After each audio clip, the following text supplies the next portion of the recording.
రూపాయల బాకీ. అర్ధరాత్రి ఇంట్లో ఉరి.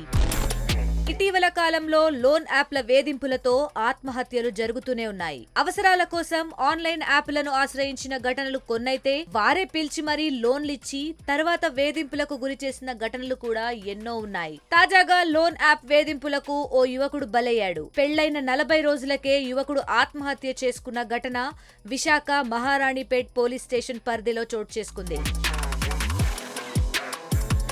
మహారాణిపేట్ అంగటిదిబ్బ ప్రాంతానికి చెందిన సూరాడ నరేంద్ర ప్రేమించి పెళ్లి చేసుకున్నాడు. వివాహం జరిగి 40 రోజులైంది. దంపతులిద్దరూ చిన్న ఉద్యోగాలు చేసుకుంటూ జీవనం సాగిస్తున్నారు. అయితే పెళ్లికి ముందు అవసరాల నిమిత్తం నరేంద్ర లోన్ యాప్ ద్వారా అప్పు తీసుకున్నాడు. అందులో కొంత చెల్లించేశాడు.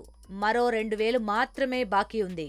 మిగిలిన 2,000 కూడా చెల్లించాలని లోన్ యాప్ నిర్వాహకులు వేధించడం ప్రారంభించారు.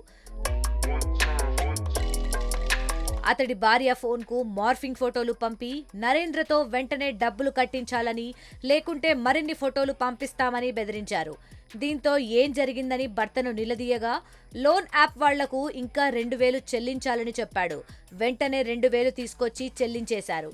కానీ అప్పటికే లోన్ యాప్ నిర్వాహకులు మార్ఫింగ్ ఫోటోలను నరేంద్ర ఫోన్ కాంటాక్ట్ లిస్ట్లో ఉన్న వాళ్లందరికీ పంపించేశారు.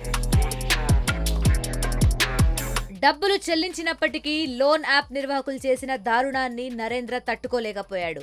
అర్ధరాత్రి భార్య నిద్రిస్తున్న సమయంలో మరో గదిలోకి వెళ్లి ఉరివేసుకుని ఆత్మహత్యకు పాల్పడ్డాడు. మహారాణిపేట్ పోలీసులు కేసు నమోదు చేసుకుని దర్యాప్తు చేస్తున్నారు. లోన్ యాప్స్ సైబర్ నేరాల నుంచి జాగ్రత్త వహించాలని, అప్రమత్తంగా ఉండాలని సూచించారు. లోన్ యాప్స్ వలలో చిక్కుకోవద్దని, ఎవరైనా వేధింపులకు పాల్పడితే పోలీసులను సంప్రదించాలని కోరుతున్నారు.